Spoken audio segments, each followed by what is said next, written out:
Hello, my name is Jahara. Welcome to Katalyzing Conversations. Today, we are delighted to have with us Dr. Shamshad Akhtar. She needs no introduction at all, but I will give a very brief introduction nonetheless. She is the former governor of the State Bank of Pakistan. She was also the caretaker finance minister. She has had a very stellar career. Most of her career has been at multilateral level. She has served as UN Under Secretary, Vice President of the World Bank, and DG Asian Development Bank. Right now, she's chairing various organizations, including the Pakistan Stock Exchange and Karan Das. Welcome, Dr. Shamshad. So good to have you with us. Thank you, Jahana. And I know this was long overdue. No, you have such a busy schedule. I'm glad you were able to take the time. So let's get right into the questions. You've accomplished so much in your career, but we know so little about your early life. What were your interests? When and how did you identify what you wanted to do professionally? The early interests are always shaped by the family and the surroundings in which you are being nurtured. And I had a very simple family. My father was in the civil service. So, like everybody else, we had a fairly regimented life. Um, our parents spent a lot of time inculcating the significance of education and the value propositions of life, and of course, religion. Uh, as I was growing up, I was interested in multiple things. Besides being interested in playing cricket with my brother and cycling with him, I we spend a lot of time reading and watching uh, great movies which our parents took to, like Charlie Chaplin and Three Stooges. So that's the surrounding in which I was nurtured. But then fast forward, and because my father had phenomenal mobility, being in the civil service, we always changed schools and landed up in Islamabad, Rawalpindi, which is where I went to do my master's in economics.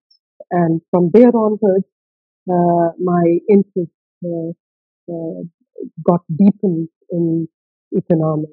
And partly again influenced by my father because he was uh, very proud of his economics degree because besides his legal profession, so he thought that would be a good career move.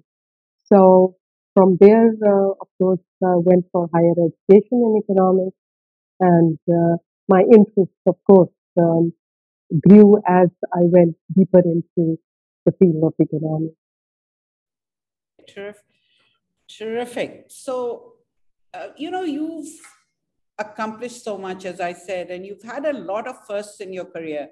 First State Bank woman governor, first female chairperson of the Pakistan Stock Exchange, first woman from Pakistan to be recognized as one of the top 10 professional women of Asia by the Wall Street Journal.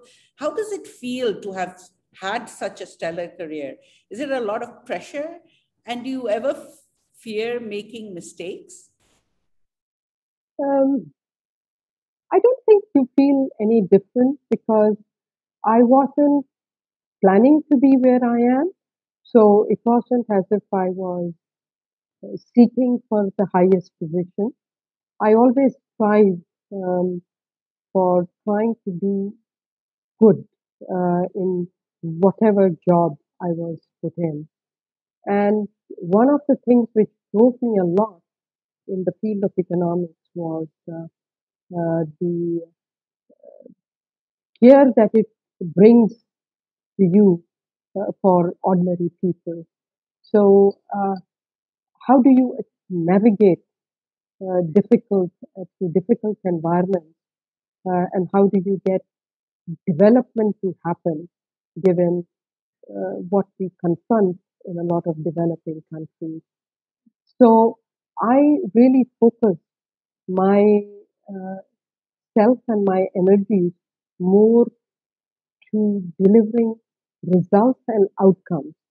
And of course, the outcome was the career progression, which happened, it took off more when I was at the Asian Development Bank, where they were, it was not the first time governor, the first time PSX, but it was more the first time a major breakthrough in a country's strategy, major breakthrough in how you wrote a country economic report, a first time major breakthrough in how you structured a public sector transaction from federal to the state level, because there was virtually zero lending uh, at the provincial or state level by multilaterals.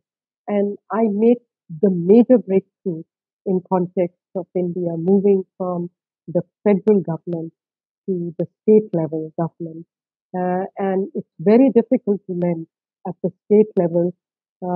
It was very difficult to lend at the state level in mid 90s because there were no policy framework, no structures to achieve that. So I evolved the whole for the institution. Then to be able to be involved in restructuring of the Asian Development Bank. So when I finished some of these very fast-breaking transactions, amongst which one was the capital market loan of Pakistan, which is where I connect with the PSX. Now, I actually help Pakistan uh, move the stock exchange from three stock exchanges to a unified exchange so that we could have a better discovery of price mechanism. Uh, and to me, those are real achievements in one's career. And then to uh, feed into the intellectual thinking of the demutualization of the exchange, how do you set up a clearing and settlement and a CDC, which are now taken for granted. How did we convert the controller of capital issues to a Security Exchange Commission of Pakistan? That was under one of my loans. And that was the first capital market loan which any multilateral has ever done in terms of a quick dispersing assistance. So when I finished that, obviously, the president of the Asian Development Bank, who happened to be also the stock exchange, Tokyo Stock Exchange president before he came and joined, and he was with the Ministry of Finance. When the announcement of my um, appointment as the division head, uh, which is really the most difficult breakthrough that anybody can get, and for a woman, I was the 29th woman at the Asian Development Bank, and none of them were in the operational level. So you can imagine what must have happened in ADB.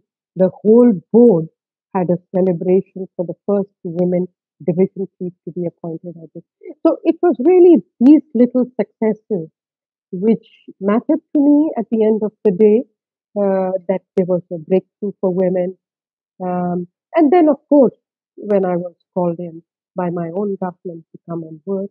So one does feel a sense of pride, but it's really your strategic and leadership that drives you in these directions. It's a lot of hard work.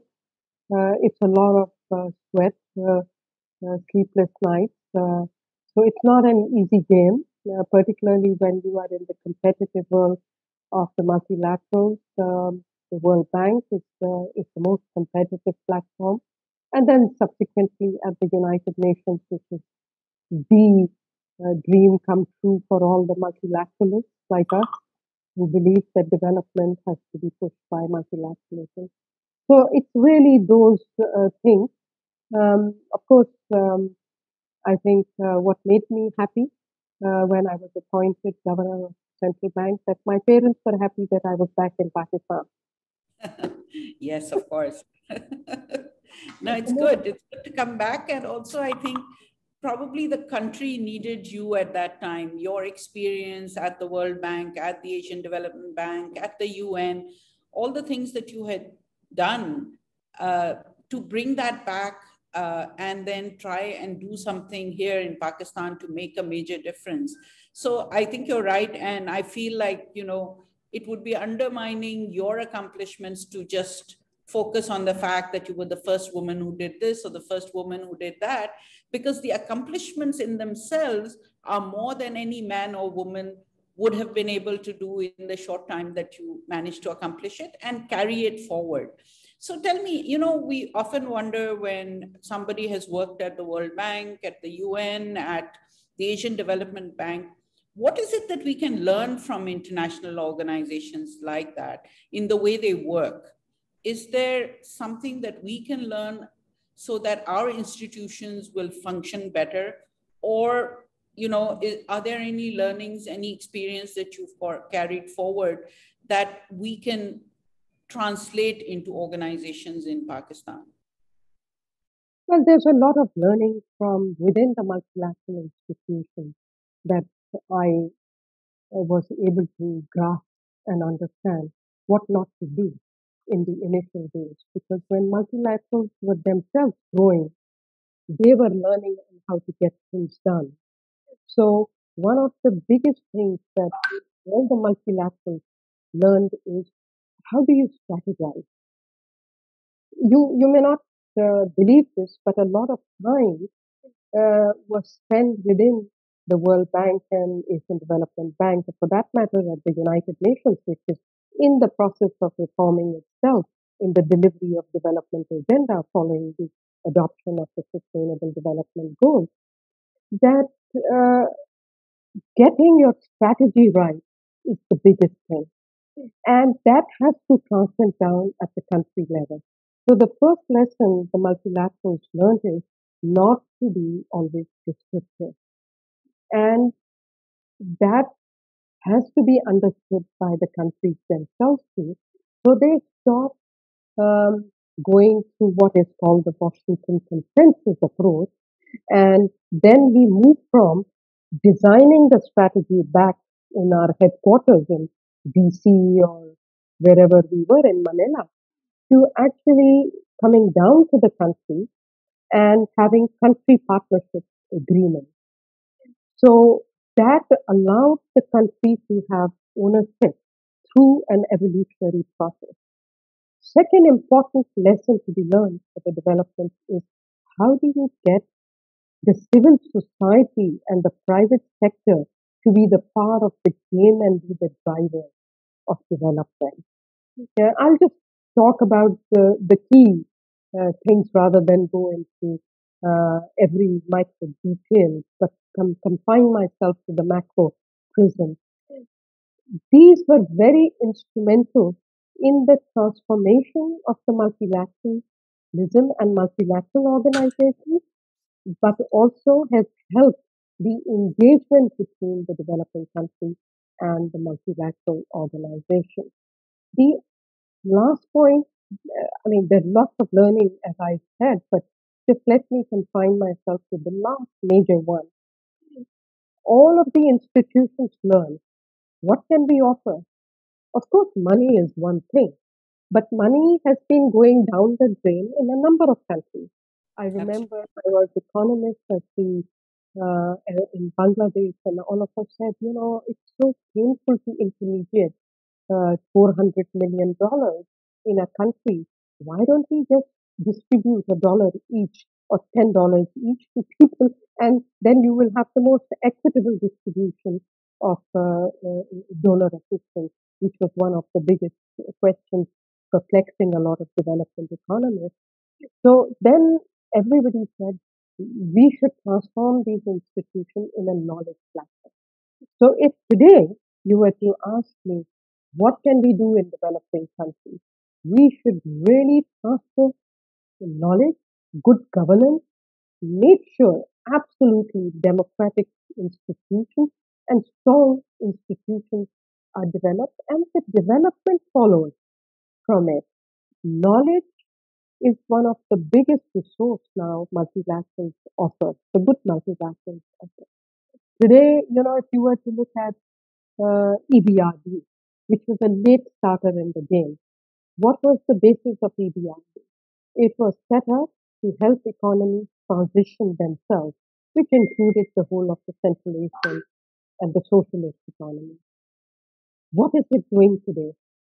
50% of its lending today is going towards climate action. But what did it do in the beginning? Because I used to work with them in Central Asian Republic, China, all of them were I was ultimately in charge of this whole block. That we were transforming their laws, we were transforming their institutions, restructuring the state-owned enterprises, getting them out of the kind of the centrally planned system. That was the mandate of the EBRD. So it has graduated out of it and it celebrated only very recently its anniversary, where Kristalina also spoke there and she's from Bulgaria.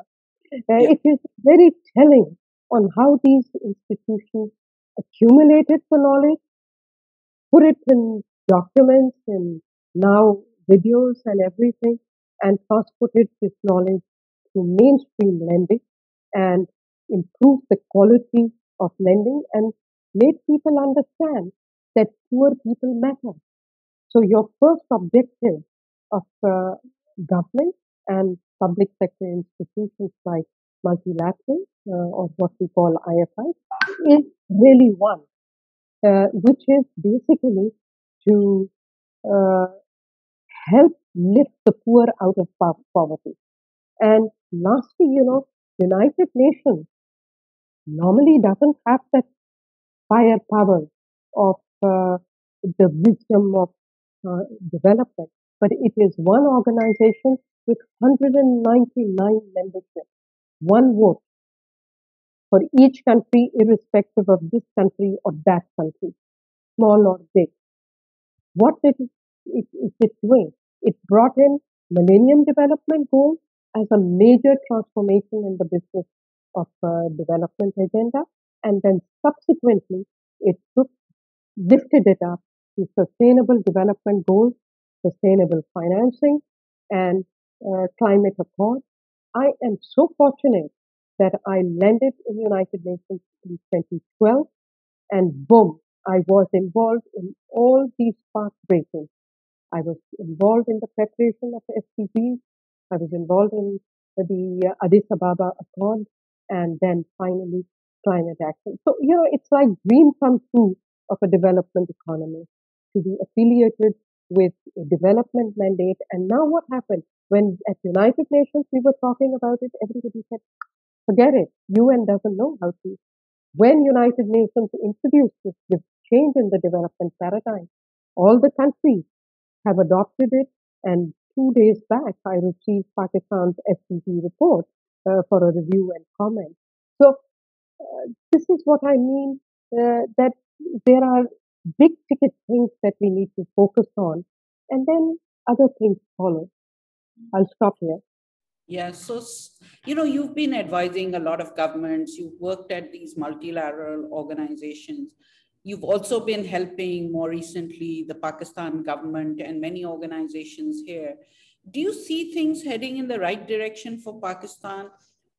What more can the government do to speed up economic growth, especially with the aid of the tech sector, startups, SMEs? Can you Well, give some advice? I'm sure you're giving direct advice to the government, but we would like to hear as well from you. Do you think we're heading in the right direction?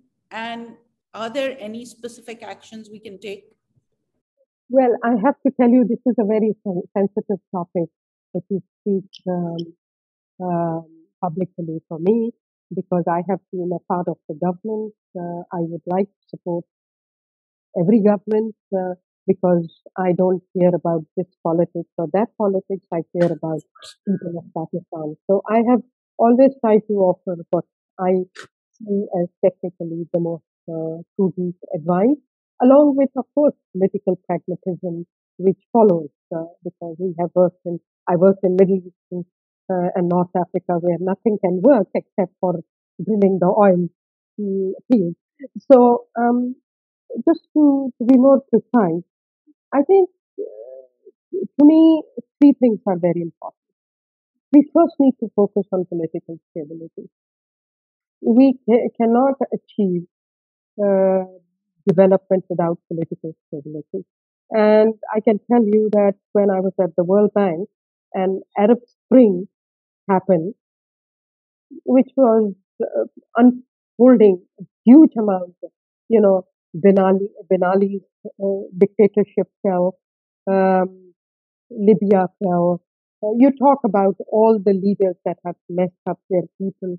They all were either killed or unceremoniously sent off. There was a political transition in the making. And I still remember Robert Zellick calling me in because I was vice president of MENA. And he said, well, we have been doing business with them. And I said, actually, we haven't done a lot of business with them. They didn't need our money. So what did we do? Did we get knowledge? Not that much because they didn't want the knowledge. That's what's happening here. So uh, the big thing was that we had to work with the revolutionaries in the Middle East and North Africa to explain to them that your standing on the roadside is not going to help you. We need to develop institutions here. We need to provide SME lending. We need to provide microfinance. We need to change regulatory framework from serving the leader and the vested interest to serving the people of a country. So the big thing is that we did empirical work which revealed that democracy is good for economic growth. Good governance matters for growth. Um, uh, equitable equity matters for growth. So three things is what I would advise is absolutely important. Now, within Pakistan context, we need all a blend of all these three, with of course preface of political stability. So you will say you are seeking for utopian world. No, I'm not seeking for utopian world. I'm saying we need to make a systematic beginning. Now, obviously, we have a lot of noise in the system, so it is very difficult, but you need to make up your mind as to what you want. How do you want a balanced government? But within that context, and people are talking about that you have to politically neutralize the agenda, economic agenda. People are not for compromising. Then you have to have a right balance for promoting growth and for reducing poverty. Um, and what are the mechanisms? And that's where you dig deep into the heels of the development. Now, I have never seen in my career any any business surviving in a sustainable manner based on concession. During COVID, there has been a lot of new ways of thinking on uh, how do you revive economies. That's got to do with one thing. When lockdowns happened, there was a squeeze on businesses and there was a squeeze on liquidity. So government stepped in about 11, $12 trillion in the developed world were provided in liquidity. Now, how this liquidity is released in the economy would matter a lot. And there is a huge debate whether the, the liquidity that you are releasing is going to worsen income and other forms of inequality. And evidence is increasingly coming that it is going to worsen inequality. And if you have inequality of outcome, you are and inequalities of income, you are obviously are not going to be able to reduce poverty or do anything else. So that's where my discrete message for Pakistan government, Pakistan is. But the big power is in financial inclusion, which you talked about. So whether it is microfinance or it is SME, we need to make sure that we let this SME and microfinance be nurtured in a rules-based environment. Uh, and it's not about supply of credit only. I can tell you there are innumerable experiments that were made in the initial formative years where everybody in the development bank thought if we were to give a credit line for SMEs, we would have financial inclusion. Nothing works. It's not about money. It's about how do you groom the businesses to be able, how do you develop the forward and the backward linkages. So, your SMEs have to be the backyard of the larger industry so that your competitiveness is improved. So it's that what matters. Money is always there. I can tell you whether it is for housing or for anything. Yes, what is disturbing is that we don't have a proper policy environment for lending for housing or lending for infrastructure. So that's the business of policy reform. So what we do is, rather than work on policy structure reform, we end up pushing for money, and that's more money chasing after the bad project or bad conceptual design. So that's mistake after mistake, and there is evidence that has come out in Pakistan, like any other country, that public expenditure is not the efficient way of achieving development. So leave it to the private sector. That's where I would advise that leave it to private sector, just give them enabling environment. No need to worry about, I'm going to fix the price here and I'm going to fix this. Yes, of course, you have to bring the cost of the services and the utility down. And you have to work as one Pakistan. You can't have still dictating its policies, which are different for the industry than KPK.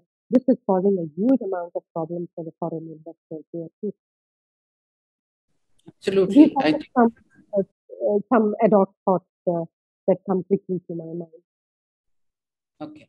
So let's get back to you now. I think you've given us so much advice. I hope that people from government are also listening, as they must be listening to you in person as well. And maybe we can try and give a lot of unsolicited advice. No, it's not political, but there's some very good advice which any government would be wise to follow. But tell me, as you were growing personally and professionally, who were your greatest allies throughout your career? Was it your parents? Was there anybody in the professional area who was your ally, or somebody who was a mentor that you can think of? Well, I mean, there is not a single one. Obviously my lifetime allies have been always my parents. My father, who was a source of inspiration. I wish they were to make civil servants like he was. He was in the Economic Affairs Division Secretary, from where he retired, and he was 14 years in the Ministry of Finance. And I have worked in Ministry of Finance in my early part of the career for 10 years, outside advising it to reform its public financial management system, to set up a general equilibrium model, to be tariff rational. I did all of that stuff with the ministry. I have to say, unfortunately, over the years, our civil service deteriorated. So when I was talking to my father to seek his advice, he was my greatest ally. And he said, it's very hard for people to understand perhaps what you're saying, because they don't relate to that. They relate to what's happening in their day-to-day life. They have to send their kids overseas these days. I also went overseas, but never at the expense of my father. We got scholarships. So, I mean, the world has changed now. So they were my biggest allies. And also, when you talk about allies, you want confidentiality in the process. And, you know that this is the second important here is when you are growing in an organization. Now, it's a very difficult environment for women out there, because you don't socialize. I never played golf. I never did what is typical to socialize in the Me club. too. Other, That, so I was go to work and come and sleep, or go for an outing with family. So you miss on the career navigation. So then obviously you have your closest ally is your immediate supervisor. So I think I was very fortunate that I had good managers, whether it was Japanese, Filipino, Swiss German, or American, or Dutch. There were five, six people who were great at looking at a person and assessing the output. Otherwise, in every organization, you have people who are jealously guarding their territory. So, my allies were principal supervisors, which included phenomenally a person who unfortunately died few years back, who was the Director General when I was the manager of the division under him. And then subsequently, of course, the Vice President and the President.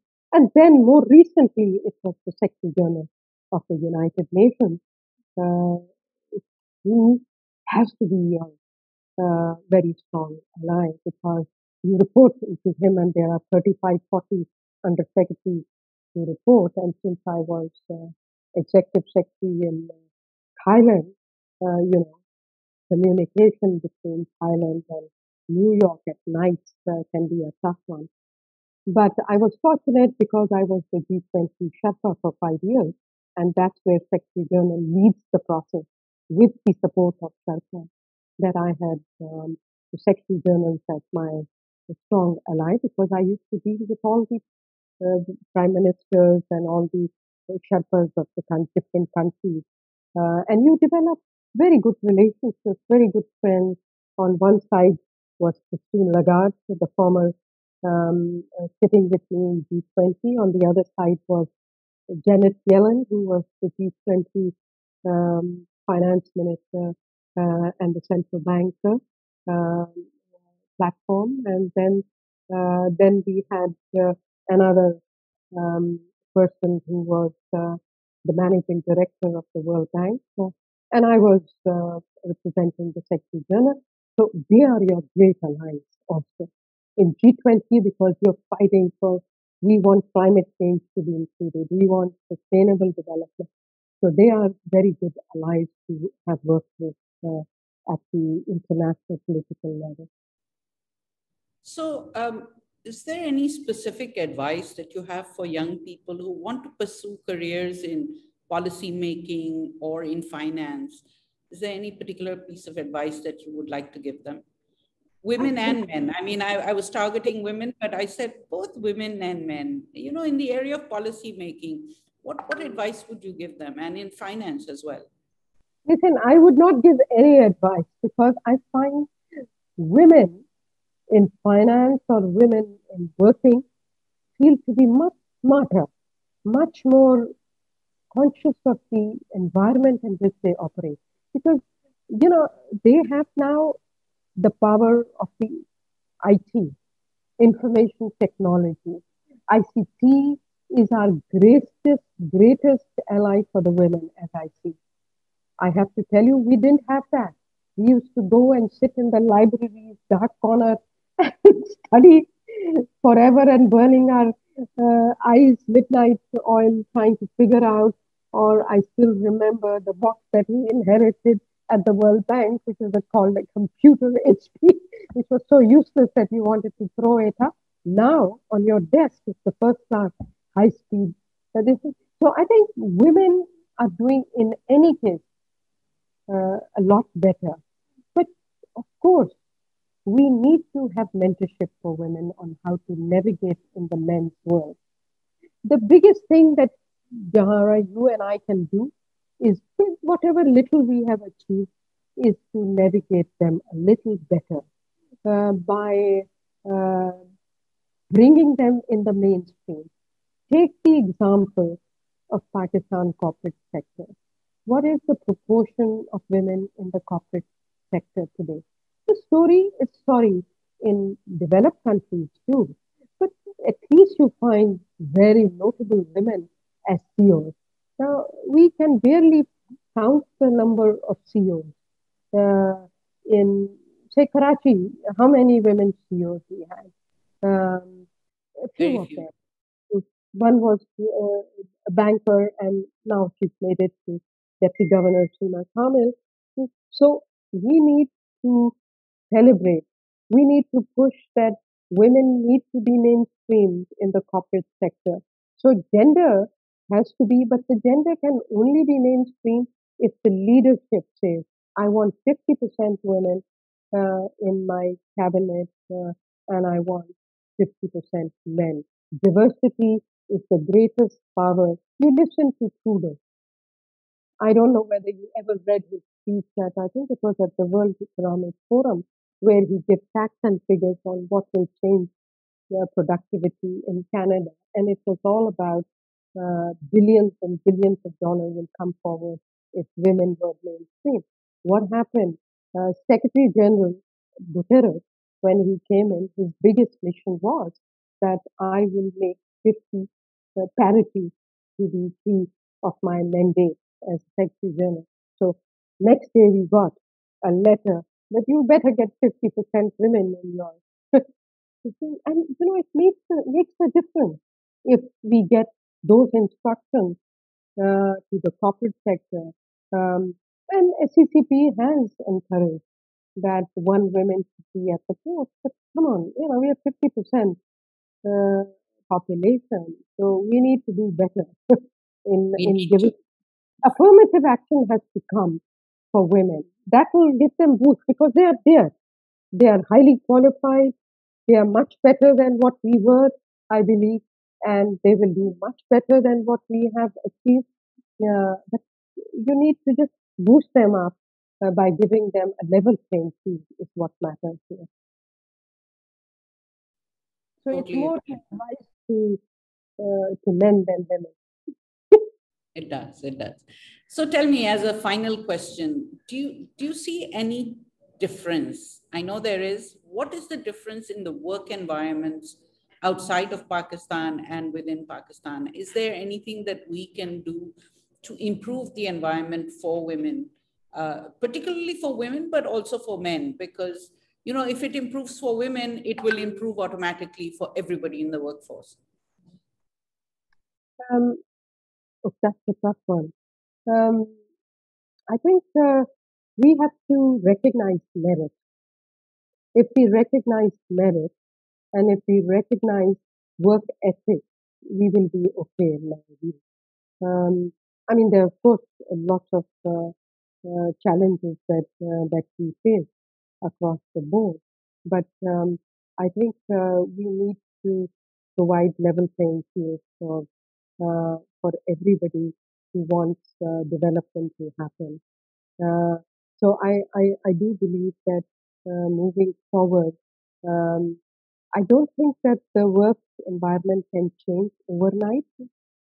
In developing countries, it's a very tough one because you take one step forward and somebody uh, pushes you back to take 10 steps backward. So if we could encourage a healthy uh, environment where uh, performance is recognized, but also collegiality and decency is brought in, and not unhealthy competition. And also in Pakistan context, I think there has got to be a big, big change that men don't see policy as their purview. I move around here and they think that policy is their prerogative or banking is a man's business. And because I have run XYZ, that I should transform the world. I think that change has to be brought in. Um, that we have to provide younger generation an opportunity. So we can improve our climate if only we were to allow um, for open competition, but also to make sure that everybody understands that ultimately, if we don't matter, it will be our younger generation who will make a difference. Whether it is in innovation, it is in breakthroughs in science, or breakthroughs in other things. That will help diffuse the noise, because what happens is there is a lot of patronage, and it happens in multilaterals. Everybody wants to promote their buddy and their friends and all that. That needs to stop, and a healthy environment needs to be nurtured. Yeah, as you said, it should be based on merit and competence and nothing Mhm. else. Right. Yeah, I Thank mean, you. I hear these stories every day when I'm moving around. How do you improve this? There's no prescription except for good leaders who could help us navigate Absolutely. this. Absolutely. Thank you I know. so much, Dr. Shamshad. You've given us so much of your time. Uh, No, I'm sure there is so much that we can learn from what you said today. I have learned a lot. We will meet, and once things are a little better as far as COVID-19 is concerned, perhaps we can have you in for a live session with a group of young people who would really, I mean, they'd be inspired and they would find so much learning in what you have experienced through life. And as you said, they are the future. So the more that they can learn from what we have been through, the more they can improve on it. Thank you so Jahangir, much. I want to say one last thing, if you allow me. Yes, please go You ahead. remember when I came new, I was pushing for women, and women entrepreneurs. And I was trying to find out who are the change agents in the women entrepreneurship area. People pointed to a number of great women that I met, and amongst them were one of you. And I came to your office, I called you, and I said, "Can I come and meet you? I've heard so many nice things about you." I So remember. I go to the doorstep of people who are the change agents, and I learn from them on how they are bringing in the change agent. I continue to learn from all of you. Thank you. Thank you so much. That's so sweet of you. Bye bye. Bye-bye. We'll meet soon in person. Inshallah. Inshallah. Thank you. Thank you. Thank you.